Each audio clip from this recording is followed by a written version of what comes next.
that ain't gonna save you. You know? Did y'all see? I posted a video on my Instagram of this Confederate coon. They had him down, I think, somewhere by Huntsville, Alabama. This nigga was up here talking about, you know, all these little towns, they get these Negroes that they pay a couple of dollars to walk around with a Confederate flag and talking about the Confederates ain't racist. They've been doing that really since the 1920s. They get them a token Negro to walk around to say the Confederates ain't racist. And the term Clayton Bigsby was trending because this coon nigga was down there with a bunch of white supremacists. He had on his little cowboy hat and his Confederate flag. You know, talking about what I was adopted by white people. I mean, this nigga sounded like a fucking slave. Did y'all see that shit? This nigga sounded like a slave. And this nigga, I was adopted by white peoples. My white family. I went to a white screw. That nigga said screw. He didn't even say school. And I kind of felt bad because I'm like, this is what happens when black children are adopted by these white supremacists, man.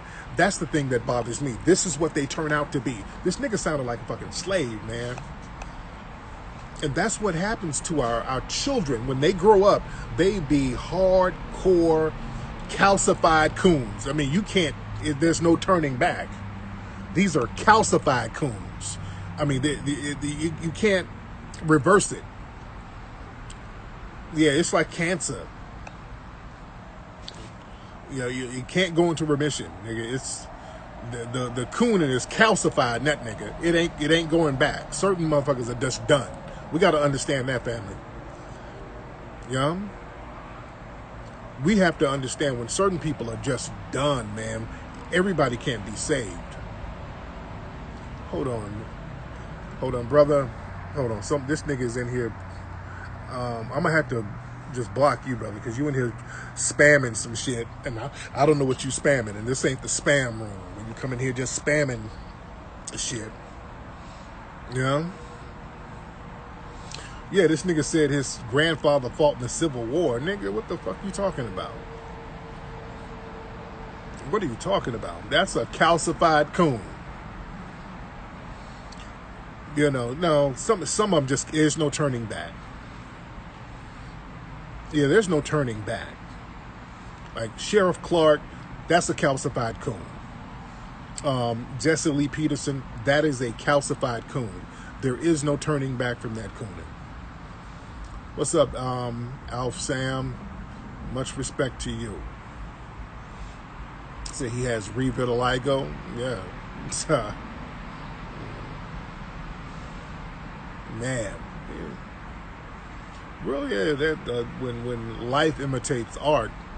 But that's what happens, man. Black children don't end up normal being raised by these white supremacists. They don't. They don't be right mentally, sexually. There's always some fuck shit, man. That's by design. You know? Was Paris Denard adopted? He looked like he was adopted. Yeah. You saw old photos of slaves fighting for the Confederacy. That's not true. Black people were not allowed to be soldiers in the Confederacy. What they would do, they did have their slaves, you know, working, you know, as workers, as cooks and, you know, stuff like that. But even if they wanted to fight, they were not allowed to be soldiers. Black people were not allowed to be combat soldiers in the Confederacy. That's a big lie that a lot of white supremacists try to promote.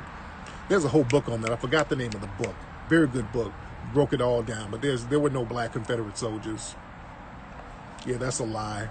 And these coons, you know, they get these coons at these Confederate reunions to go out there and they make sure that they're nice and slave sounding. There's another coon out there in either North Carolina or South Carolina. He's an old Sambo. He does the same thing. They get these same niggas doing the same shit. Has some opposition from about 24 members and supporters of the Sons of Confederate Veterans. Regardless how the next person feel, I'm not gonna take my flag down. If I got anything to do with it, ain't no monument gonna come down. Daniel Sims says he was adopted as a child. My whole family's white. Went to all white school, grew up in an all white neighborhood. My grandfather was white, and he was the main one that fought in this war here. And he's taught me everything I know. He explains how he'd feel if the statues and flag were relocated. It may make my blood boil if they just come up here and feel like they can just tear it down. I don't see me still living if they do that right there. That monument ain't hurting nobody. That monument ain't killing a soul. It ain't talking bad to nobody. It ain't even palpable danger. Excuse me. Not sure we're in the right place. We're looking for Clayton Bigsby. Well, look no further, fella. You found me.